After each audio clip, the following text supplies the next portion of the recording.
오늘 하나님 말씀은 아가 2장 8절에서 14절까지 말씀입니다. 구약성경 962쪽에 있습니다.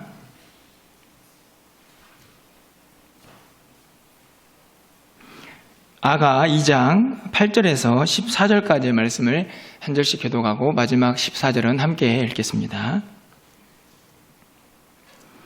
내 사랑하는 자의 목소리로구나. 보라, 그가 산에서 달리고 작은 산을 빨리 넘어오는구나. 내 사랑하는 자는 노루와도 같고 어린 사슴과도 같아서 우리 벽 뒤에 서서 창으로 들여다보며 창살 틈으로 엿보는구나. 나의 사랑하는 자가 내게 말하여 이르기를, 나의 사랑 내 어여쁜 자여, 일어나서 함께 가자. 겨울도 지나고 비도 그쳤고 지면에는 꽃이 피고 새가 놀이할 때가 이르렀는데 비둘기의 소리가 우리 땅에 들리는구나. 무화과 나무에는 푸른 열매가 익었고 포도나무는 꽃을 피워 향기를 토하는구나. 나의 사랑 나의 어쁜 자야, 일어나서 함께 가자. 14절입니다. 바위 틈 낭떠러지 은밀한 곳에 있는 나의 비둘기야, 내가 네 얼굴을 보게 하라. 네 소리를 듣게 하라. 내 소리는 부드럽고 내 얼굴은 아름답구나. 아멘. 할렐루야. 새로운 또 한 달을 맞이하게 되었습니다. 특별히 4월 한 달은 우리 주님의 십자가 고난과 또 부활의 영광을 함께 묵상하는 달인데요. 아무쪼록 주님을 더 깊이 만나고 또 주님의 사랑을 더 깊이 경험하는 그런 은혜의 한 달이 되시기를 주님의 이름으로 간절히 축원합니다. 사랑하는 사람들이 서로 만나서 그렇게 사랑을 쌓다 보면 서로를 부르는 애칭들이 종종 생겨나는 것 같습니다. 지난번에 어떤 기사를 보니까 각 나라마다 그 애칭을 사용하는 그 표현들이 많이 다르다라는 생각들을 좀 해보게 되는데요. 스페인에서는 사랑하는 사람을 설탕덩어리 이렇게 부른다고 하죠. 스페인어로 어떤 말인지는 모르겠지만 해석하면 그렇다고 합니다. 포르투갈은 물은 호박이라고 하기도 하고, 일본은 눈 달린 달걀이라고 사랑하는 사람을 그렇게 부른다고 하죠. 러시아는 작은 비둘기라고 부르고, 프랑스는 나의 벼룩이라고 그렇게 부른다고 합니다. 벼룩이 어떻게 사랑하는 사람이 되었을까 이런 생각도 드는데요. 문화적인 배경을 보면 서로 이렇게 빗질을 해주면서 벼룩도 잡아주고 이도 잡아주고 그런 허물없는 사이를 나타내는 그런 의미에서 사용되지 않았나 생각이 드는데요. 글쎄 모르겠습니다. 불어로 하면 조금 더 감미롭게 들릴지는 모르겠지만 나의 벼룩 이러면 그렇게 애정이 싹 트지는 않을 것 같다라는 생각이 들기도 합니다. 여러분은 어떤 호칭을 가지고 혹시 상대방을 불러본 그런 경험이 있으신가요? 제가 인터넷을 검색해 보니까 한국 사람들이 가장 많이 사용하는 연인과의 호칭은 자기, 애기 이런 호칭이 많다고 합니다. 그 호칭들을 이제 결혼해서도 계속 사용하는 사람도 있게 되는데 어떤 사람은 그 호칭이 어이 이런 호칭도 있다고 하더라고요. 그러면서 절대로 그런 호칭은 사용하지 맙시다 하는 그런 글도 좀 읽어보았는데요. 오늘 성경에서도 이 사랑하는 사람을 부르는 호칭이 등장을 합니다. 제가 설교 제목으로도 올려놓았는데요. 나의 사랑, 내 어여쁜 자야 하는 호칭입니다. 사랑하는 사람을 부르는 아주 아름다운 이름이죠. 영어 성경에 보면 my darling, my love 이렇게 해석이 되어 있습니다. 나의 사랑, 내 어여쁜 자야 라고 그렇게 부르고 있는 이 호칭, 어찌 보면 이 호칭이 매우 중요하다는 생각이 듭니다. 왜냐하면 상대방을 향해서 자신의 사랑의 마음을 잘 드러내는 그런 말이기 때문이죠. 오늘 설교는 어찌 보면 지난주에 설교의 2탄이라고 말씀을 드릴 수 있습니다. 여러분 지난주 설교의 제목이 혹시 기억이 나십니까? 내게로 돌아오라는 설교 제목이었는데요. 오늘 본문도 예수님 앞으로 돌아가고 그 사랑의 주님 품에 안기는 그런 은혜를 함께 나누기 위한 본문의 설정과 또 말씀의 나눔이라고 생각이 듭니다. 그런 은혜를 함께 나눌 수 있는 그런 이 아침이 되기를 소망해 보는데요. 우리가 잘 알고 있는 것처럼 이 아가는 솔로몬과 그리고 술람미라는 여인의 사랑의 이야기를 기록한 책으로, 성경으로 그렇게 우리가 기억을 합니다. 사실은 그렇게 어렵지 않아 보이지만 사실은 매우 어렵게 되어 있습니다. 왜냐하면 이 성경 말씀을 읽다 보면 이게 남자가 하는 이야기인지 여자가 하는 이야기인지, 다시 말하면 솔로몬이 하는 이야기인지 술람미가 하는 이야기인지를 쉽게 판단할 수가 없는 내용이 많기 때문입니다. 만약에 그것을 혼동한다고 하면 정확히 그 말씀의 의미를 이해하기가 쉽지는 않겠죠. 그래서 여러분들이 아가서를 읽을 때에는 가급적이면 이게 남자가 한 말인지 여자가 한 말인지를 구분해서 그렇게 기록을 하고 읽는 것이 이해를 돕는 것이다 라고 생각이 듭니다. 이 내용이 남녀 간의 사랑을 주로 다루고 있기 때문에 사실은 학자들 간에는 이 성경에 대해서 많은 논란이 있었습니다. 그런데 일반적으로 이 사랑의 내용은 단순한 남녀 간의 사랑이 아니라 하나님께서 그의 백성들을 사랑하는 것이고, 또 예수님이 그 교회 또 그 성도들을 사랑하는 말씀이다라고 해석을 하죠. 저도 그 관점에서 오늘 말씀을 좀 함께 나누어 보려고 합니다.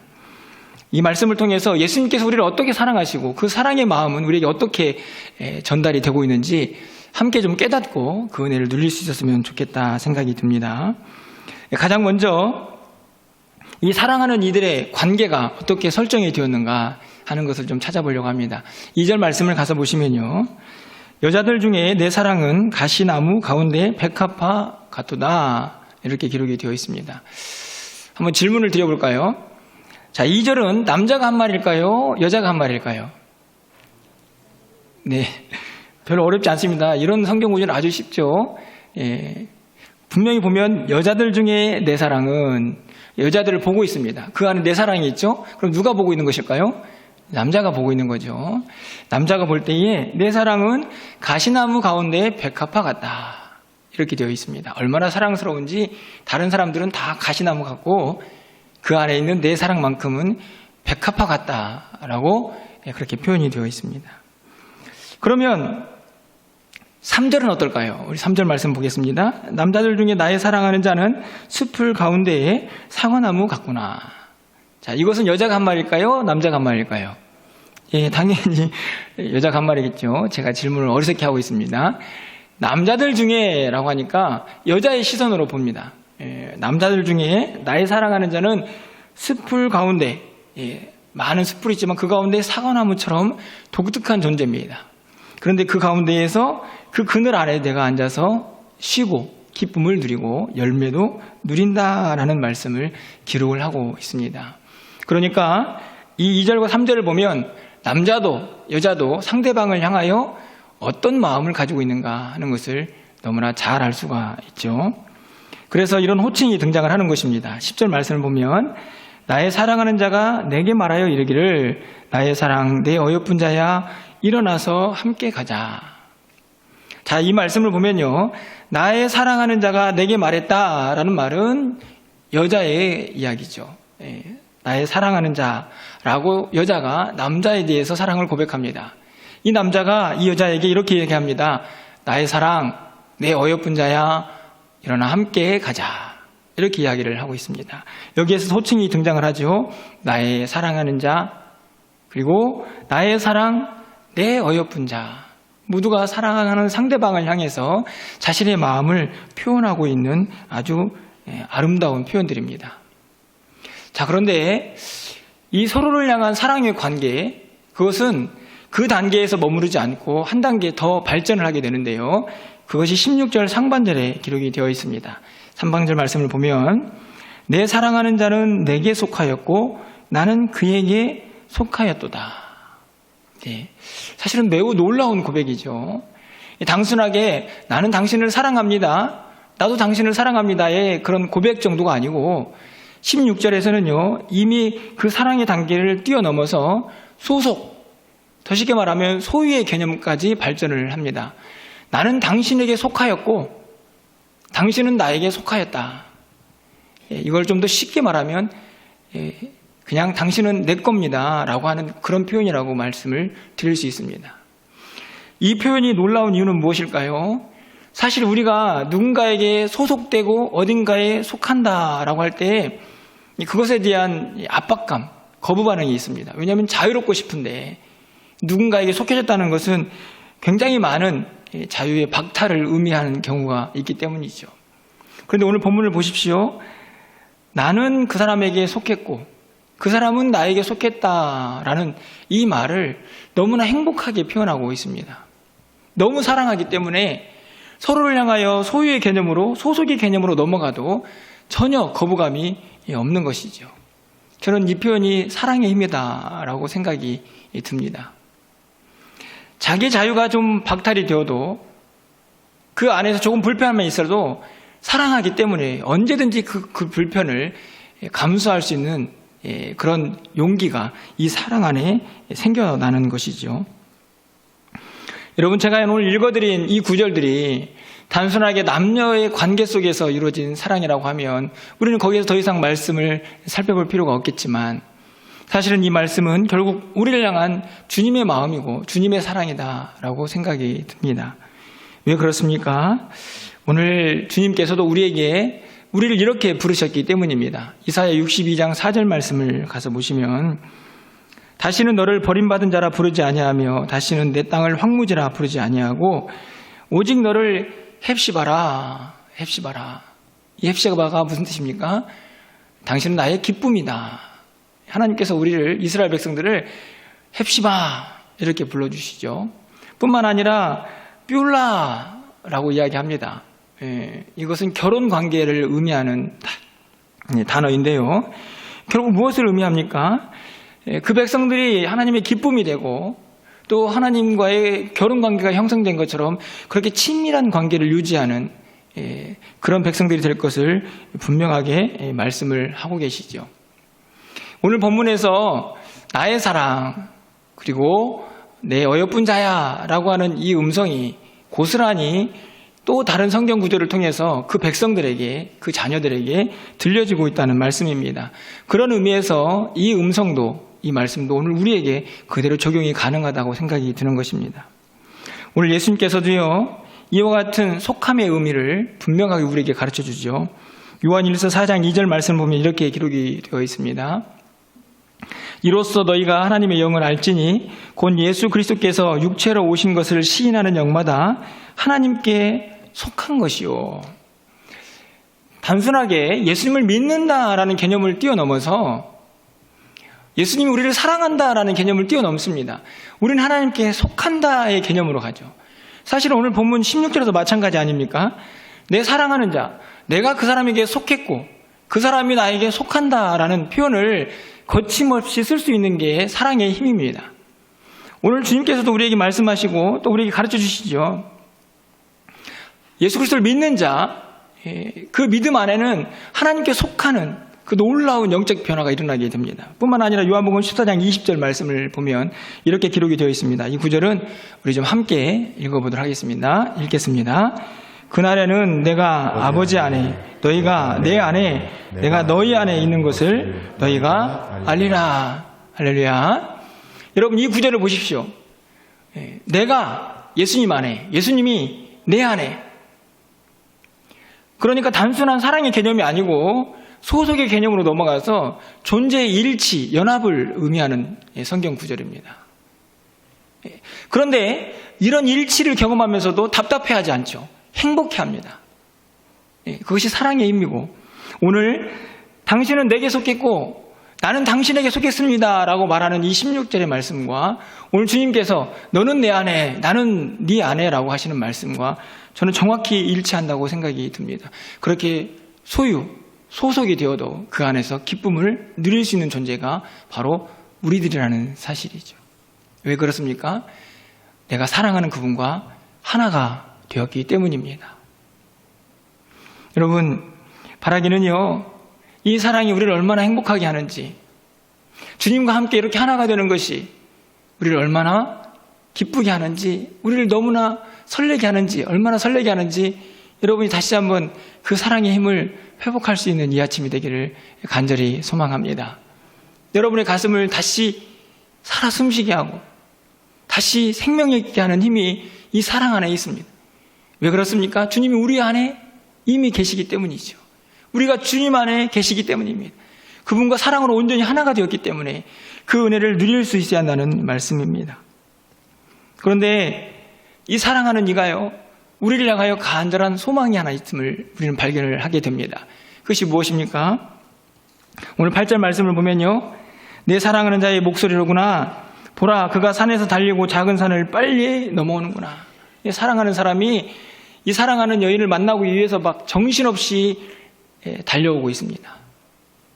그 사랑의 마음을 이렇게 표현하죠.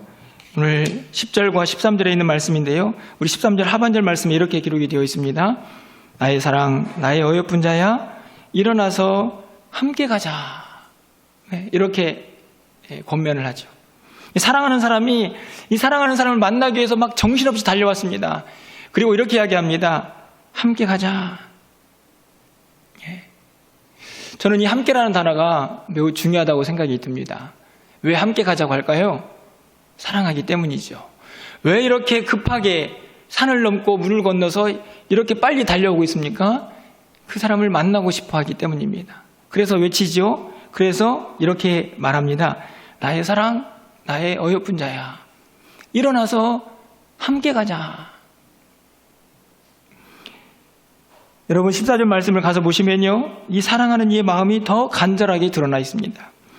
바위틈 낭떠러지 은밀한 곳에 있는 나의 비둘기야, 내가 내 얼굴을 보게 하라. 내 소리를 듣게 하라. 내 소리는 부드럽고 내 얼굴은 아름답구나. 사랑하는 남자가 열심히 달려와서 사랑하는 여인에게 이렇게 외칩니다. 나의 사랑, 나의 어여쁜 자야, 일어나서 함께 가자. 그리고 또 이야기하죠. 네 목소리 듣고 싶고 네 얼굴 보고 싶다. 무엇을 의미합니까? 사랑하니까 함께하고 싶고, 사랑하니까 그 얼굴 보고 싶고, 사랑하니까 그 목소리 듣고 싶은 것이죠. 여러분, 그런데요, 이 사랑하는 남자가 사랑하는 사람을 어디로 가자고 말하고 있는지 함께 살펴보셔야 합니다. 그것이 어디일까요? 여러분 12절, 13절 말씀을 좀 보겠습니다. 우리 11절, 12절 먼저 보면요. 겨울도 지나고 비도 그쳤고 지면에는 꽃이 피고 새가 노래할 때가 이르렀는데 비둘기의 소리가 우리 땅에 들리는구나. 여기 보시면 이 사랑하는 사람이 함께 가고 싶은 곳이 있습니다. 어딜까요? 겨울도 지나고 비도 그쳤고, 겨울을 지나서 이제 봄으로 꽃이 피는 그 동산으로, 그곳으로 함께 가기를 간절히 바라고 있는 것이죠. 13절 말씀은 그것을 더 분명히 드러냅니다. 무화과 나무에는 푸른 열매가 익었고 포도나무는 꽃을 피워 향기를 토하는구나. 나의 사랑, 나의 어여쁜 자야, 일어나서 함께 가자. 여러분, 이 구절 속에서요, 우리는 주님의 마음을 보게 됩니다. 주님께서 우리를 향한 그 마음이 얼마나 애타고 간절한가 하는 것을 볼 수가 있죠. 주님은 우리를 사랑하십니다. 그래서 주님께서 원하시는 것이 있습니다. 우리 얼굴을 보기를 원하고 우리의 목소리를 듣기를 원하시죠. 다시 말하면 우리와 교제를 하기를 원하신다는 말씀입니다. 뿐만 아니죠. 함께 가기를 원합니다. 겨울에서 봄으로. 겨울은 어둡고 춥고 답답하고 움츠려져 있는 곳이라고 말씀드릴 수 있습니다. 하지만 봄은 꽃이 피고 모든 것이 활기차고 생명력이 넘치는 공간이죠. 우리 주님께서 우리를 그곳으로 초대하고 계신 것입니다. 내 사랑 어여쁜 자야, 일어나서 그곳으로 함께 가자. 이렇게 말씀을 하고 있는 것이죠. 여러분, 주님께서 우리를 만나시기를 원하십니다. 그 이유는 단순하죠. 사랑하기 때문입니다. 여러분, 어떠신가요? 오늘 주님 앞에 나왔습니다. 여러분, 왜 이곳에 나와 계신가요? 일주일이 지나고 약속된 시간에 우리가 예배를 드리기 위해서 모인 것입니다. 맞는 이야기죠.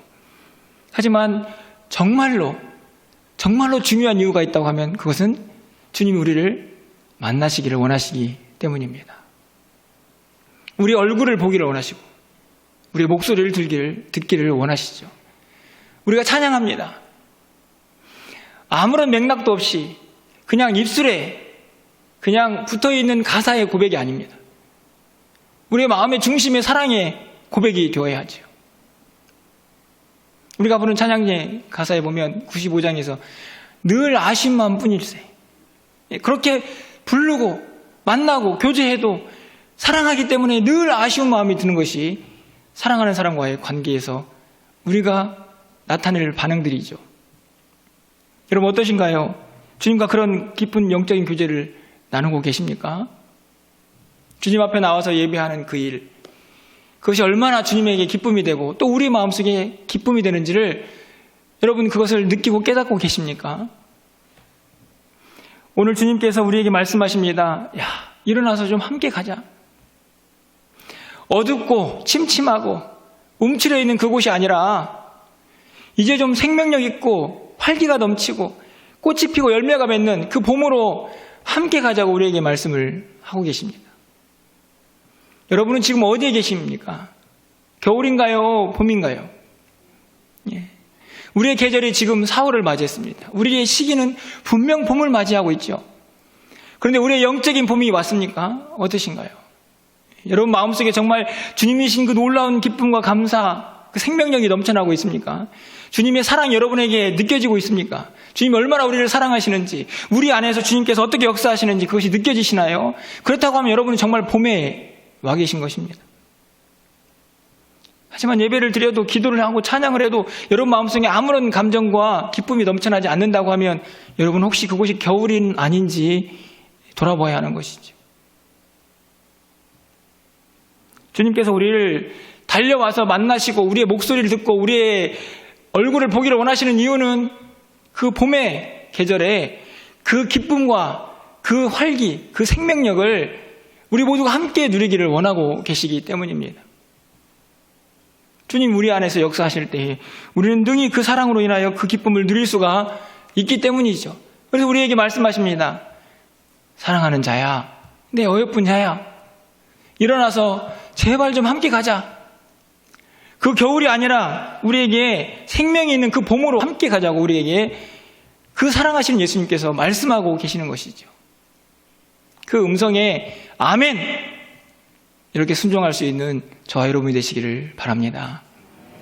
여러분, 특별히 바라기는요, 저는 이 초대는 또한 우리 죄 가운데 있는 우리 모두에게 구원의 길, 생명의 길, 영생의 길을 보여주시는 예수님의 초대라고 확신합니다. 죄의 어둠, 그 어둠과 그 무게 가운데에서 허덕이고 있는 우리 모두에게 이제는 생명의 길을 가자고 우리를 부르시는 것이죠. 아직 혹시 이 자리에서 예수 그리스도를 여러분 마음속에 영접하지 못한 분이 계시다고 하면 여러분 이 초대 앞에 아멘 하셔서 구원의 길, 생명의 길을 함께 가는 그런 은혜가 우리 모두에게 임하기를 주님의 이름으로 간절히 축원합니다.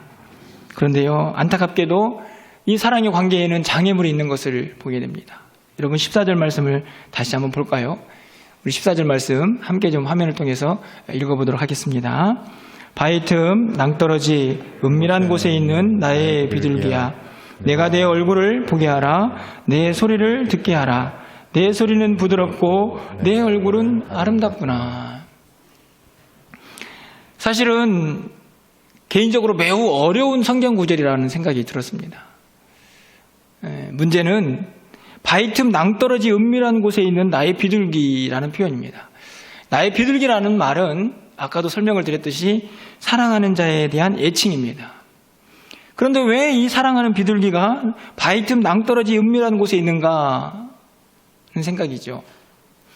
물론 여기에 대한 해석은 어찌 보면 많은 사람들이 일치를 합니다. 뭐냐 하면 이 비둘기는 습관적으로 이 바위 틈, 이 외진 곳, 그런 곳에 자기 둥지를 튼다고 하죠. 그렇기 때문에 그 모습을 그대로 드러내면서 어찌 보면 사랑하는 사람의 순결, 거룩함, 그런 것을 표현한다라고 해석을 하기도 합니다. 또 어떤 사람은 장차 이 교회가 당할 고난, 그런 것들을 의미한다라고 해석을 하기도 하죠. 그런데 저의 고민은 그렇습니다. 분명 이 앞에 있는 나의 비둘기는요, 그가 어떤 상황이 있든지 간에 지금 사랑하는 사람이 간절히 만나고 싶은 사람이죠. 그렇지 않습니까? 그래서 그 뒤에 나오는 말씀을 보면 내 얼굴 좀 보게 해줘. 네 소리 좀 듣게 해줘. 간절하게 애타게 자신의 마음을 전하고 있습니다. 그런데 이 구절 속에는 굉장히 큰 간격이 보이지 않습니까? 분명 사랑하는 나의 비둘기라고 그렇게 불러가는 귀한 그 사랑의 존재가 있는데 그 사랑과는 여전히 거리가 있습니다. 그래서 얼굴도 보고 싶고 그리고 목소리도 듣고 싶습니다. 저는 그래서 이 말씀을 보면서 그런 생각이 문득 들었습니다. 바위 틈 낭떠러지, 그 은밀한 곳에 있는 그 비둘기, 그 비둘기는 단순히 물리적인 거리가 아니고 우리와 주님 사이의 영적인 간격을 의미하는 것은 아닌가 하는 생각이 들었죠. 무슨 말씀입니까?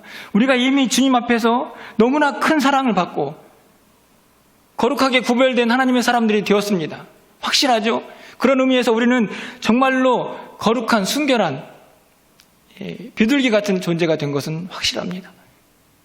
그런데 과연 주님과 함께 친밀한 교제와 그 사랑을 함께 누리고 있느냐 하는 것이죠.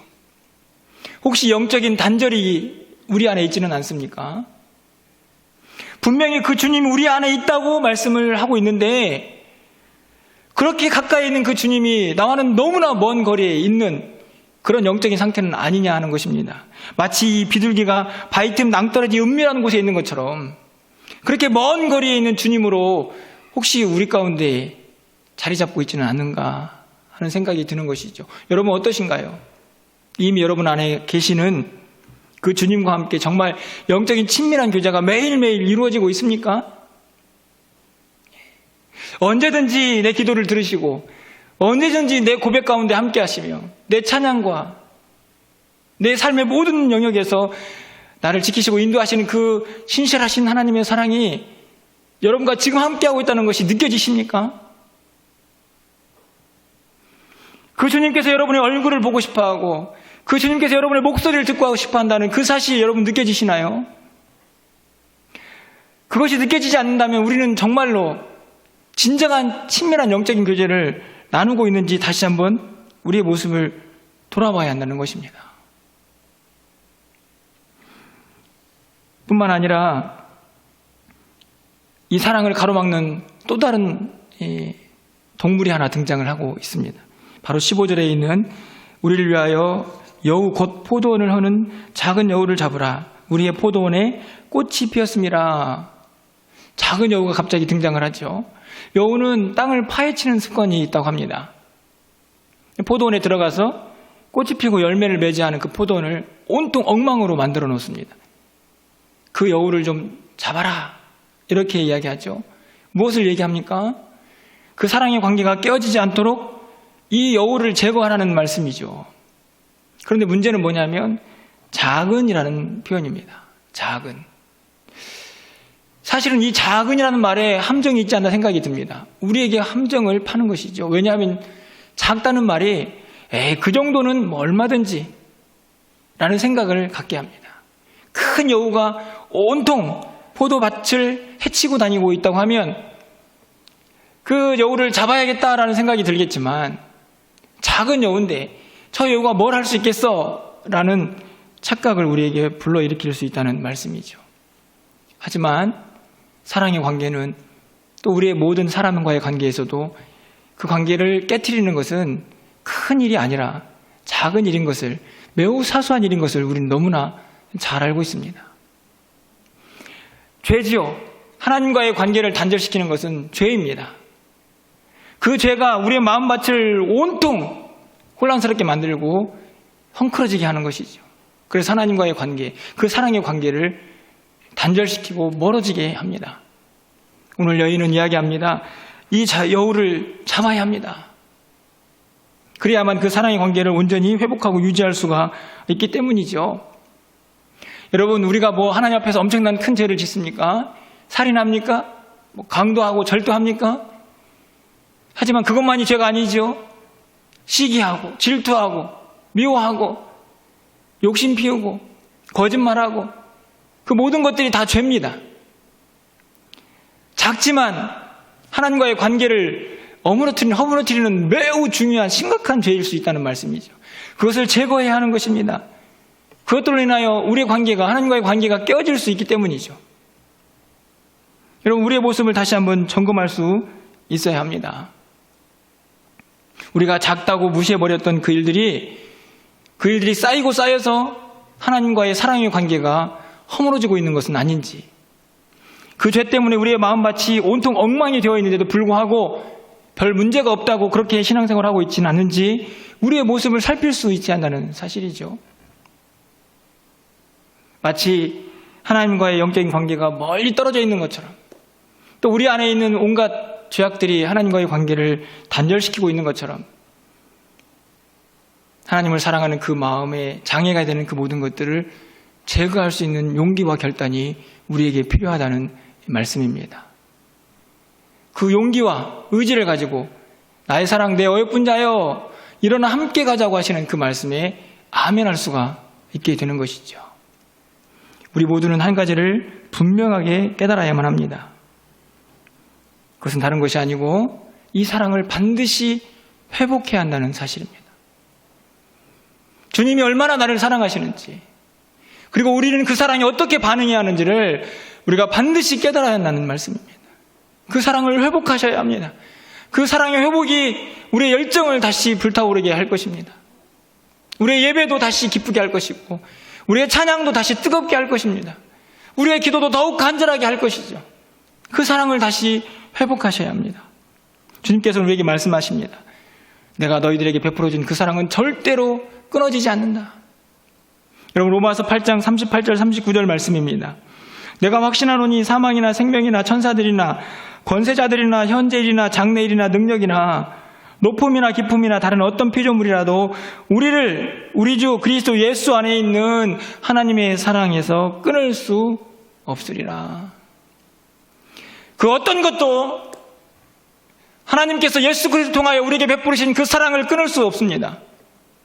우리는 이미 그 사랑을 받고 있지요. 그렇기 때문에 우리는 그 사랑을 회복해야 하는 것입니다. 그 사랑이 얼마나 큰지, 그 사랑이 얼마나 나를 이끌어가고 있는지, 나를 변화시키고 있는지, 나를 뜨겁게 하는지 다시 회복해야 하는 것입니다. 변하지 않는 그 사랑을 우리가 지금도 여전히 받고 있기 때문입니다. 말씀하십니다. 로마서 8장 37절 말씀입니다. 마지막으로 이 구절은 함께 좀 읽어보도록 하겠습니다. 37절 말씀입니다. 그러나 이 모든 일에 우리를 사랑하시는 이로 말미암아 우리가 넉넉히 이기느니라. 할렐루야. 이 사랑으로 인하여 우리는 넉넉히 이긴다라고 분명히 말씀합니다. 그러니까 어떻게 할까요? 그 사랑 안에 거해야겠죠. 요한복음 15장 9절 말씀입니다. 아버지께서 나를 사랑하신 것 같이 나도 너희를 사랑하였으니 나의 사랑 안에 거하라. 그 사랑 안에 거하셔야 합니다. 그 사랑 안에서 우리는 매일매일 이런 음성을 들을 수 있어야 합니다. 나의 사랑, 내 어여쁜 자야, 일어나서 함께 가자.